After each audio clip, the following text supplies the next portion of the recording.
Todd's hands were shaking when he was switching Joy onto video communication. His face, most probably, was even funnier because Joy began laughing immediately after seeing him through the camera.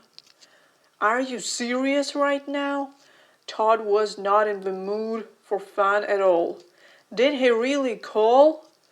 "No, I have nothing else to do but to play you at 1 o'clock in the morning." Joy was even offended. "Of course he did. I barely believed when he talked about Dragon 9. "What," Todd swallowed nervously, "did you say to him?" "I told that the order will be at his place in 40 minutes. He lives at 19 Cameron Street. You will get there easily in 30 minutes. "Why in 30? Didn't you say I'd be there in 40? You need time to get dressed, idiot." Joy glared at him as an imbecile. "Or you want to go there naked?" "Dressed." Todd had almost burst into panic. "What should I wear?" "Not a suit for sure." Joy underlined the first point. "It's not a good idea." "What do the guys prostitutes generally wear when they go to order?" Todd was randomly rummaging through his closet. "I have no idea." "Probably they're doing makeup," Joy said, "and they put on something glossy and shiny. Sorry, I don't know. It's not my profile." No gloss. Despite the nervous tension that gripped him, Todd made a decision pretty quickly. "I'll go like that." "No, it's impossible!" Joy screamed at the sight of his choice. "They definitely don't dress like that." "But he doesn't know that." Todd grinned slightly, taking the car keys from the table. "Holy shit, Joy, my heart is already pounding like crazy." "You've completely lost your mind." Joy shook her head sorrowfully. "How will it end, I wonder?" "You'll find out in the morning. I'll stop by before work. Just dare to forget."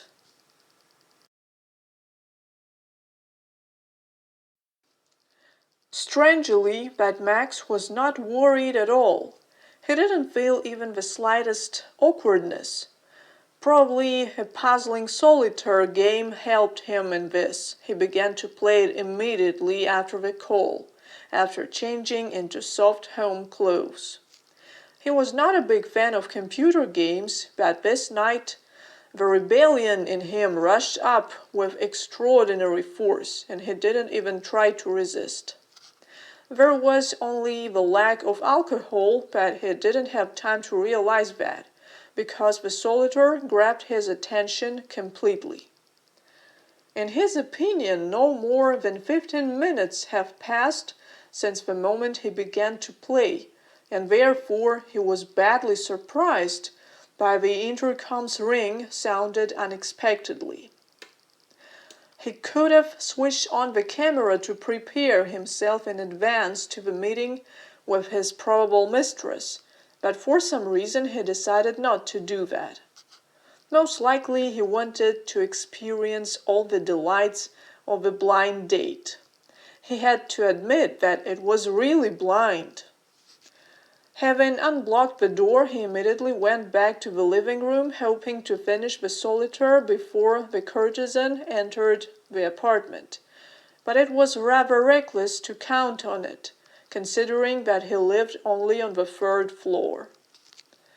Soon the front door opened and someone took off the shoes. That by the sounds reminded rather sneakers than expected stilettos, and walked into the depth of the house apparently without feeling any special confidence. Max was still trying to concentrate on what was happening on the screen when the stranger noticed him through the open door of the living room, entered, and stopped a few meters behind him.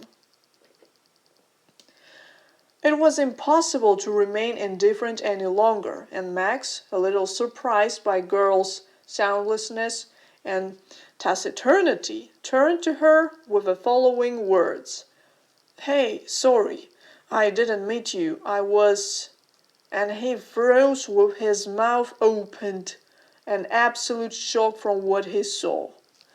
He didn't know for himself what he was expecting, but not what appeared before his eyes for sure.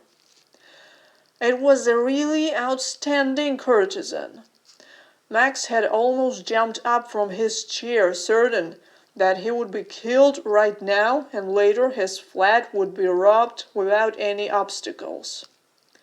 It was a tall guy about his age standing in front of him, broad-shouldered and strong, dressed in black-white tracksuit that smelled of danger. For the second time for this endless evening, Max was taken aback and couldn't find a way out of this situation. The guy fortunately looked adequate. Max was too shocked to pay enough attention to the expression of his face, which was undoubtedly a big benefit for him, and didn't try to do anything. "Who are you?" In the end, Max managed to get his thoughts under control. "Who are you, I'm asking?"